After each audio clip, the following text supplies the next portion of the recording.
Hello again, everybody, and welcome to another Icey Cast. My name is John McKellar, and I am one half of the Icey Boys. And I'm here, of course, with Jamie McDermott. Jamie, how are you doing?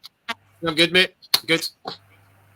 It's good to hear your voice, if not see your face. Hopefully, we can get that camera situation sorted before too much longer. I know that in a couple of weeks' time, you will be on the podcast with your face because we'll be doing it in person together. But we'll touch on that a wee bit later. Tonight, we're here to talk about another record, and it's a good one in my opinion. It's Nirvana's Incesticide. We're going to talk about Incesticide by Nirvana tonight. Before we do, though,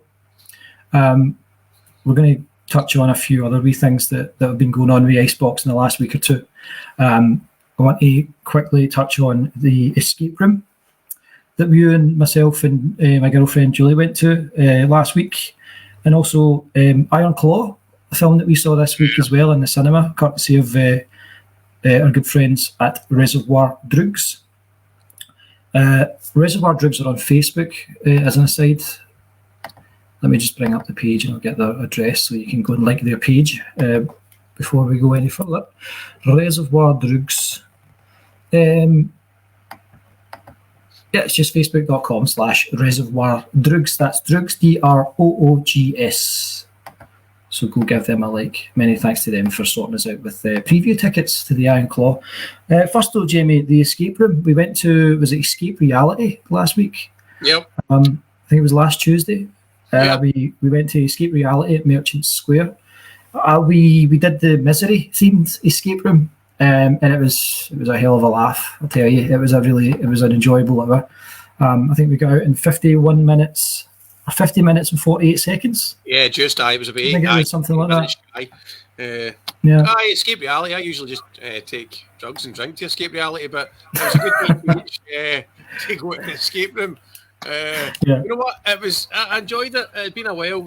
Let's say I've been in one or two before.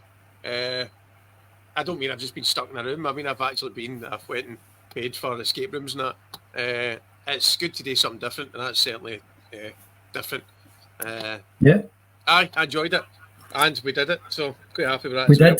We fucking did. It was very difficult. I was very confident at the start, shall we say? There's so much stuff about you, and you're like, oh, where the fuck did I start here? But it was good. I enjoyed myself. Yeah, I'm glad you did, man. I really enjoyed it as well. Julie, obviously, it was kind of she kind of surprised me with it. I had absolutely no idea what the theme was. She just told me we're going to do something fun, and I was like, right, what is it? So I was annoying her for days, asking her, what is it? And she said finally the night before it, oh, it's an escape room, but I'm not going to tell you what the theme is. So the theme was a surprise to me. I really enjoyed it. And like you say, at the start, I felt really confident. I think we were kind of smashing the first bits, but then I think we just kind of hit a wall shortly before we left the first room. And that was when we started asking for a hint or two. Yeah. It was just like fucking, it was like for there it got harder, I think, because the longer it takes you to do. It was a whole different fucking thing. I realised you could waste a lot of time on the first room. Unbeknownst to you, there was a whole other room today. So Jim Kearney has left a comment here saying, John, you must be feeding back or something. Both of you are repeating. I'm not hearing any feedback or anything like that. I know that Mark Joss is watching. He's watching from lovely Glasgow, just up the road. Mark, are you able to hear? Can you hear any echo?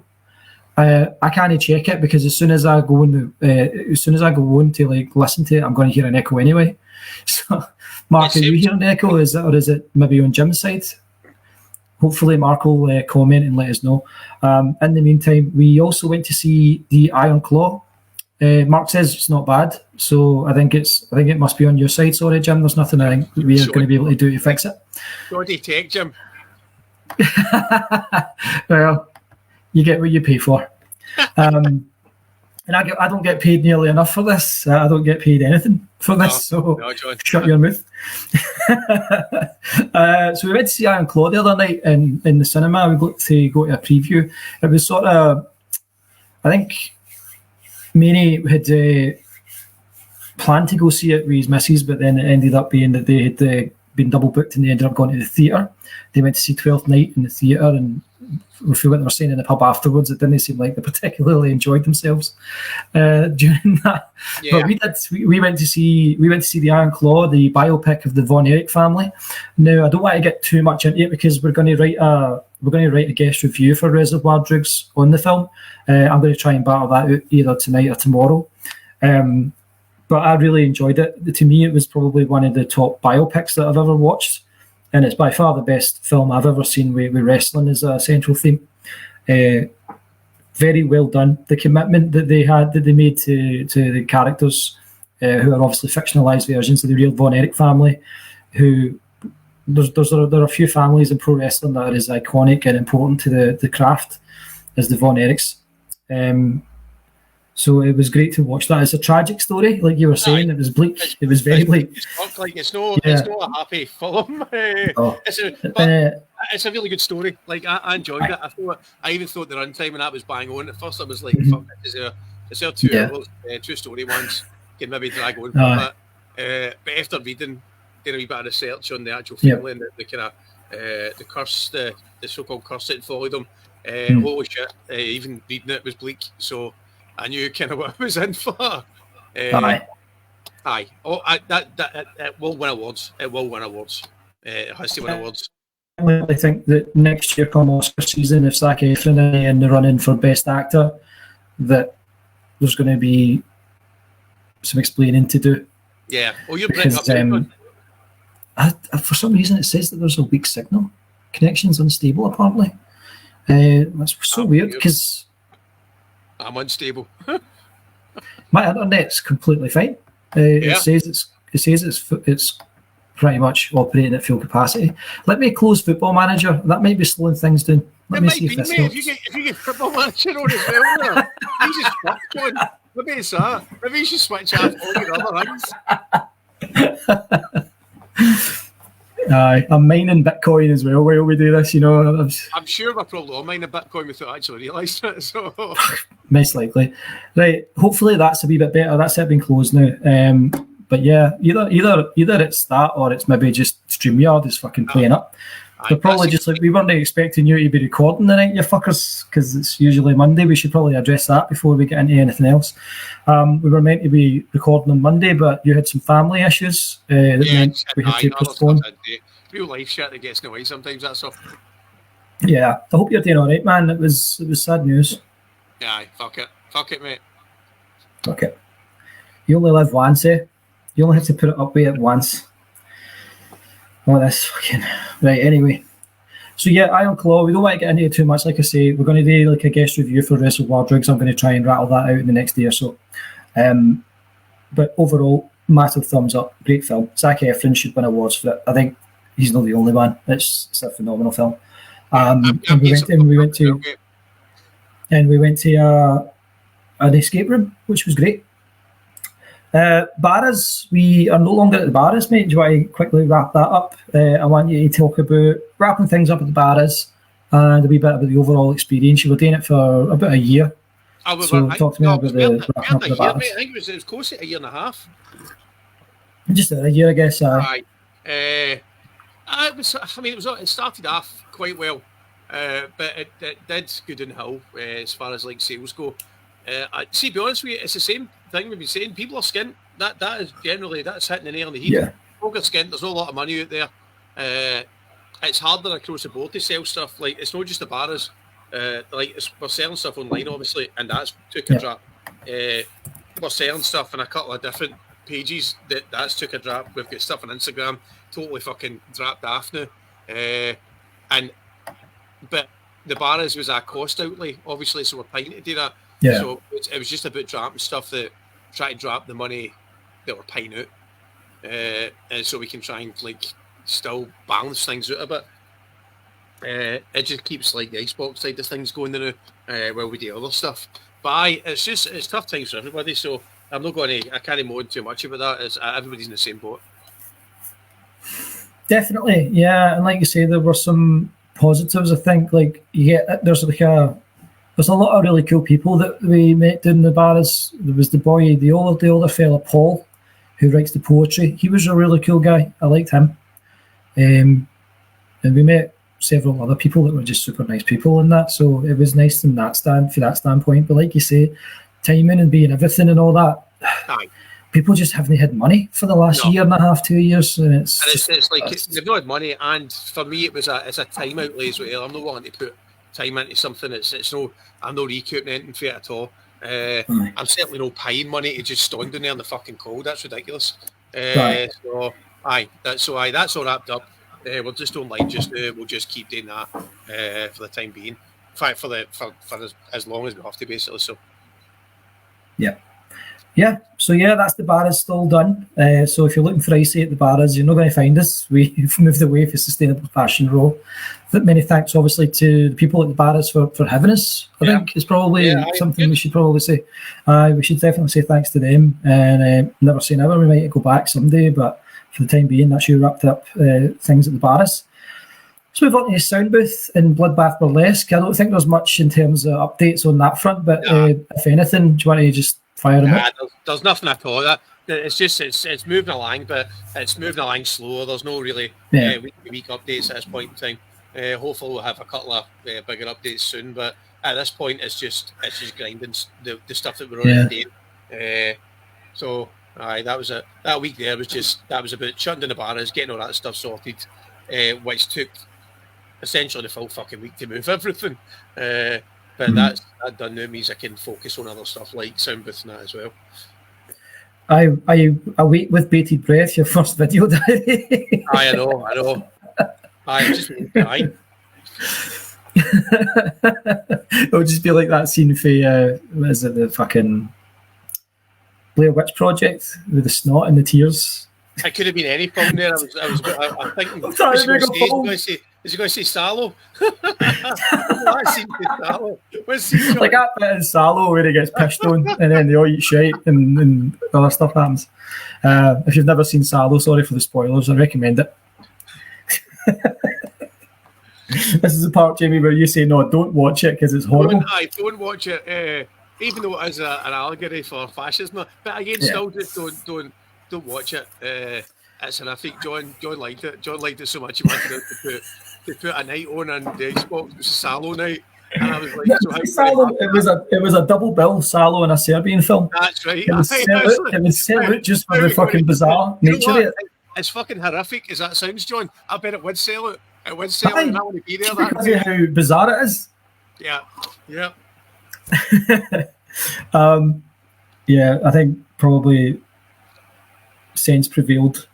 Yes. And that never happened. Anyway, let's move on then from all that stuff in the preamble. Let's talk about what we're here to talk about tonight. It's Incesticide by Nirvana, and it's this one right here. Nirvana's Incesticide. So it was released December 1992 on David Geffen Records, with a wee bit of help for Sub Pop Records, which was Nirvana's previous label. So from what I've read, Sub Pop basically had the masters of early Nirvana songs. It was a single in its B-side, I think. There was live sessions. There was some demos, outtakes, other versions, video broadcast records. It's just basically fucking everything on it.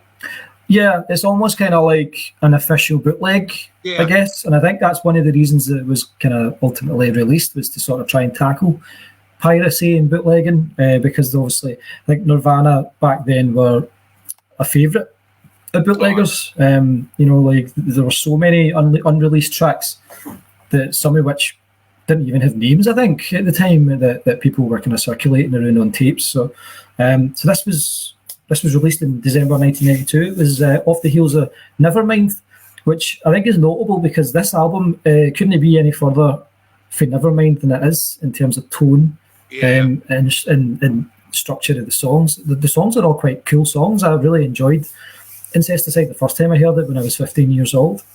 And I think that Incesticide made me appreciate In Utero a lot more. Because when you first hear In Utero, it's so far removed from Nevermind that you're just like, what the fuck, man? It's almost jarring how different it is. And I think it was intentionally so. And the order I had heard them in was Nevermind and then In Utero. I had never heard Bleach. I didn't actually hear Bleach until years later. Bleach is a great album as well, and this record, Incesticide, is almost, it's like the kind of the middle point between Bleach and In Utero. Yeah, because Nevermind is very different in its own way, in that it's much more commercially polished and all the rest of it. So yeah, B-sides, unreleased songs and rarities. Some of the tracks, especially toward the end of the album, had actually been featured on things like compilations and stuff like that. And this was their first kind of mainstream release. The artwork, I think, is very notable. It's a Kurt Cobain design. He was credited as Kurt Cobain with a D, Kurdt Cobain. It appears to depict an alien with a broken porcelain baby. The other notable thing about the cover is the prominence of the poppy.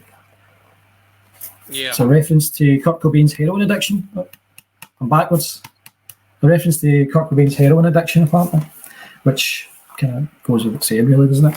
The rubber ducky, that's a real rubber ducky. I think that belonged to the art director, if I remember rightly. The rubber ducky. So that's the artwork. Let's talk about the track list. Jamie, so this is a double LP, so it's got 4 sides. Yeah. First side has Dive, Sliver, Stain, and Being a Sun. Decent offering to start off with. Side 2 is Turnaround, Molly's Lips, Son of a Gun, New Wave Polly, new wave version of the Nirvana Nevermind classic Polly. And Beeswax. Side 3 has Downer, Mexican Seafood, Hairspray Queen and Aero Zeppelin. Side 4 is Big Long Now and Aneurysm. So I'm assuming that you've given it a good few listens, man. What are your impressions of Incesticide? Oh, I loved it. I mean, I always loved Incesticide. I think it's a fucking great album. I was actually talking to you about it when we went to see The Iron Claw, and I said I actually forgot how big an album it is. It'd been that long since I started to listen to more. Nirvana, for me, I just kind of dive in and out of songs. It's always when you pick one of the best songs and stick them on your playlist. And there were some songs that I just totally forgot were on there, to be honest with you. So, like Weird Aero Zeppelin, forgot that was on there altogether. That's the same one. I think Big Long Now was one as well that I was like, shit, I didn't know that was on this album. There was a few like that, and I think I just thought, because like I think for the start to the end, this album changes so many different fucking times. It does, doesn't it? Yeah. The tonal shift for the beginning to towards the end is crazy. And I would say, like, as weird as it might be to people, I think the first half of the first 2 records are stronger than the second 2, apart from the last 2 songs. Like, I fucking love Aneurysm. Big Long Now is great and all. So it's like I had a really difficult time trying to like pick out favourites and ones that I didn't like on it. There's nothing really that I didn't like, so it's just trying to figure out what I liked least. So there's so much on it. There's so much on it. Yeah, I think it's a really great primer on Nirvana's origins and where they were probably on their way to gone after In Utero. In general, if I were to put you on the spot though, what would you say are the notable tracks? What's the best and weakest if you have to choose a weakest track on the album? You want me to choose the weakest first? I would. Go ahead. See, even that's fucking difficult. I would say between Downer and Beeswax. But that could change on other listens. So it was difficult. It really was difficult to pick them because, like, listening to albums like this, listening to all Nirvana albums, it just reminds me when I first heard them when I was a teenager. So you start to get memories with each song, and it changes your opinion of the song itself. Like, a lot of albums, great albums, do that. So finding bad songs, it might not necessarily be a bad song, it might just because you don't have any vivid memories associated with hearing that song itself. Beeswax was one that I don't think I was ever a massive fan of, but it's a good song. And Downer, just I don't know, it's one that never grabbed me. It's a crank song, but just never. It's no like the rest. I would say that the worst in between the 2 songs. Right. Okay. It's funny. Like Downer is one that I think fits here really, really well. You mentioned Downer as being one of the weaker ones. I think that Downer fits really well on this album. The CD copy of Bleach that I had before I got Bleach on vinyl had Downer as a bonus track. Right. And I always felt that Downer was so out of place on that record. I thought that Downer was just tacked onto the end and just felt really... It felt misplaced on that record. I don't know if it was a sequencing thing or if I just felt like the tone of that song didn't vibe with the rest of the album. I think it's an odd song. Even for Nirvana, it's an odd song. It's got an odd vibe to it altogether. So it kind of does, but I think it fits much better here than it did on Bleach. It's not in the vinyl version of Bleach that I've got because it's just kind of the standard record. But as I say, it was on the CD copy. What would you say is your favourite? That was harder again because I'd like. There's three tracks on it that I think are fucking great. I love Stain. I love Molly's Lips. Absolutely love Molly's Lips, and I love the new wave, the Polly. Like even though Polly's bleak, it's bleak song. But, it's such a good song. It's iconic. Like that version, it's an amazing version of it. Yeah. Molly's Lips, classic. I mean, it's absolute classic Nirvana type stuff. It's an absolute fantastic song. And Stain was almost my surprise one. Like I knew I liked it, I knew I loved it, but I'd kind of forgotten about the album when I started listening again. And then Stain's class. Well, that's it. It is again why they're kind of famous songs. So you just forget that it's on this one and no one of the main albums is part of, if you know what I mean. Yeah. But I'm no willing to pick a favourite out of these three. So I'm going to go with three, but the thing is, that tells how strong an album it is. I think you have to narrow it down to a favourite one, mate. Like you've already got away with two least favourites. You need to narrow it down to one. You know what? I'm going to need to crank the vice. I'm afraid. I'm going to go right for Molly's Lips. Molly's Lips. Aye. Right. Interesting. It's interesting you say that. Mate, in terms of always go to the middle door. I'm picking the middle one out of three. Fair enough. I kind of almost have to discount Turn Around, Molly's Lips and Son of a Gun because they're covers, and I prefer the original versions of all three songs. Molly's Lips, Son of a Gun, obviously Vaseline songs. Yeah. And Turn Around, I think, is a Devo song originally. I'm not sure who Turn Around is actually, you know that? I think it was originally a Devo song. Vaseline's ones, but I wasn't sure who Turn Around was. Yeah. I think that Devo originally did Turn Around, if I remember rightly. The thing is, I think you're being quite harsh there because I think Nirvana have made it their song, if you know what I mean. So I would say probably more so for Turnaround, funnily enough, than for the two Vaseline's ones. But I'm a massive Vaseline's fan, so like I much prefer the Vaseline's versions of these songs. And you know you like the covers, mate. What? We know you like the covers in general. I don't mind the odd cover. It's just fucking when it goes as far as like actual tribute bands who play nothing but other bands' music. I just find that we had words about that today, and I've said my piece. I don't necessarily blame the musicians. It's more the general public that I don't. John, just drop it, John. I'm dropping it, mate. All right, I'm dropping it. It's just that I'll say name here. It's just that. For me, the favourite is Mexican Seafood.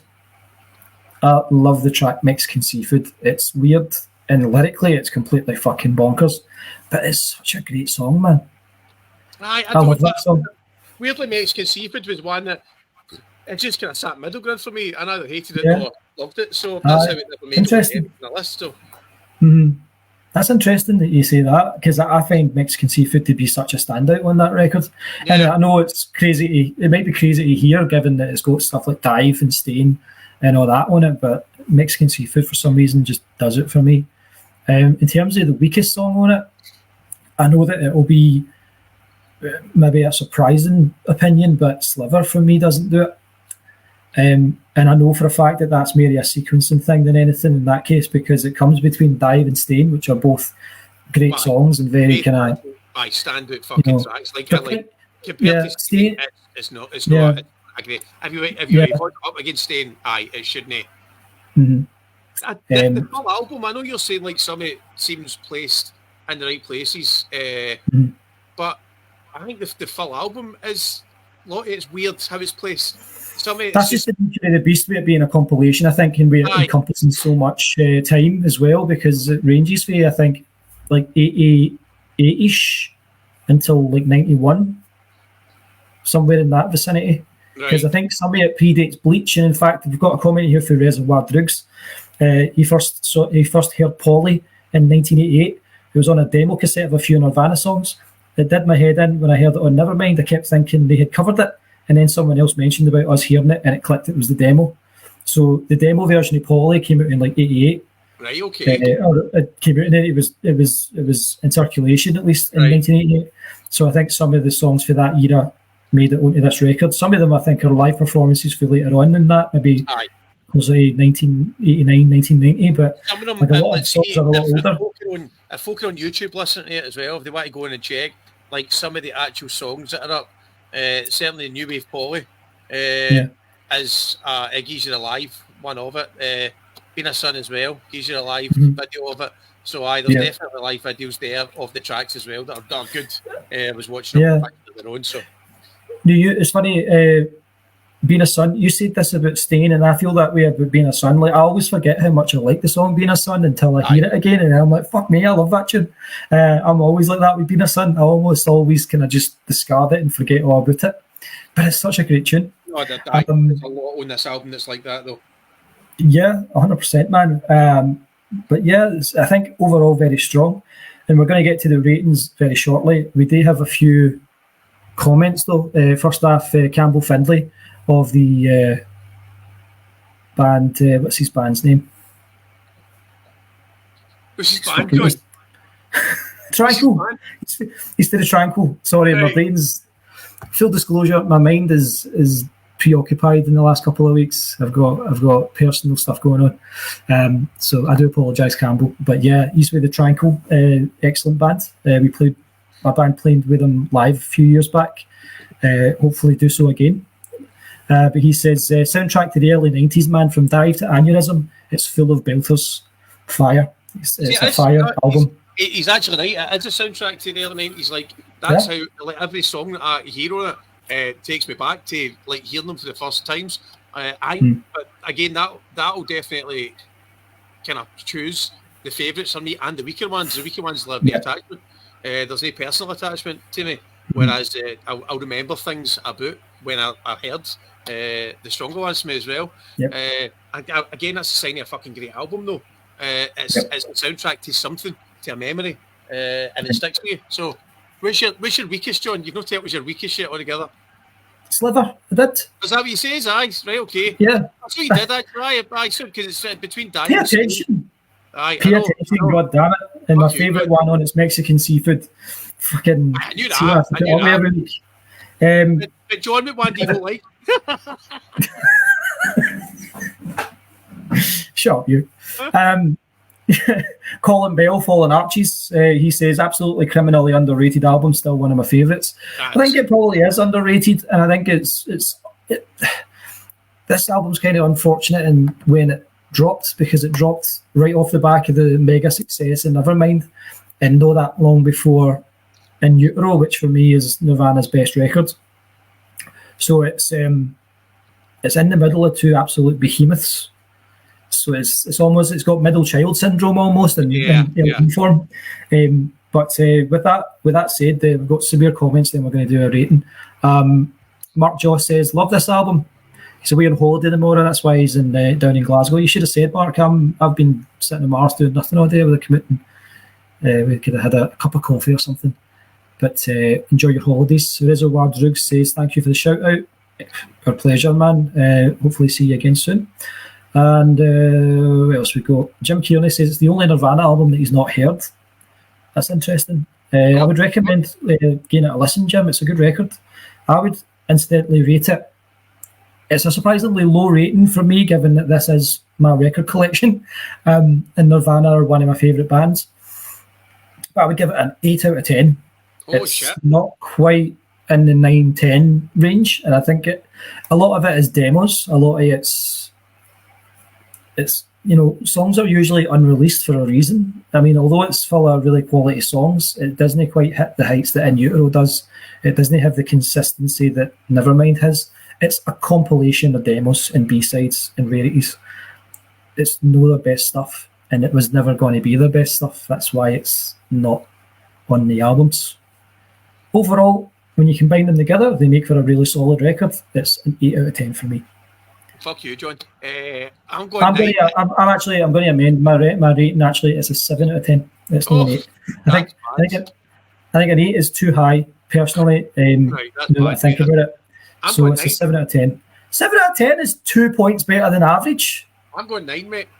It's a very good record. Like 7 out of 10. I love some of the songs on it. Are like up there my favourite songs. The only reason it stays a 9 and it doesn't get near 10 is because it is near Nevermind and it is near they're like 10s. But I think overall it's a fucking cracking album. The stuff that I find weaker on it isn't overshadowed by the great songs that are on it that I love. This is one that now that I've started listening to it again. The last few days I've been in working and I've had it on the background. It's one that I'll continue to listen to for a wee bit, and then I'll cherry pick some songs off it and put these songs on my playlist again. So I'm giving it a 9. I'm going to stick with that. That's fine. Yeah, that's fine. It's Nirvana at the end of the day. Nirvana at the worst is still pretty fucking good. Like I say, it's a collection of really solid songs. Even like I said as well, like Downer, I feel like that works better on this album because of the sequencing. It's called Mexican Seafood, which is a really weird but absolutely brilliant song. It's got some really great covers, Molly's Lips and Son of a Gun and Turnaround, and it's a sort of look at what Nirvana's next record could potentially have been if they hadn't been signed to a major label, I think, as well, when you think about it in the terms. Stuff like Died and Stain could potentially have been on Nevermind if the major label signing hadn't happened and they had been more independent still. But obviously they had every resource at their disposal to make Nirvana a polished record in a commercial success. So yeah, Nirvana's Incesticide. Again, let's have another look. It is Spoof.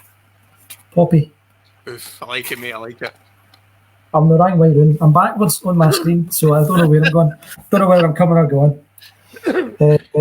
Yeah, go give it a listen if you've not listened to it. Then if you've not listened to it in a while, go give it another listen. It's a fantastic record. That's about it for the night, Jamie. What have we got coming up?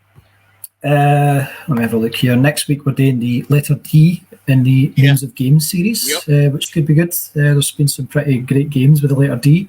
That's coming on Monday. Actually, it's only 4 days away because we're doing this on Thursday. We are doing on the 19th of February. So we're not going to do the 19th of February episode live, and here's why.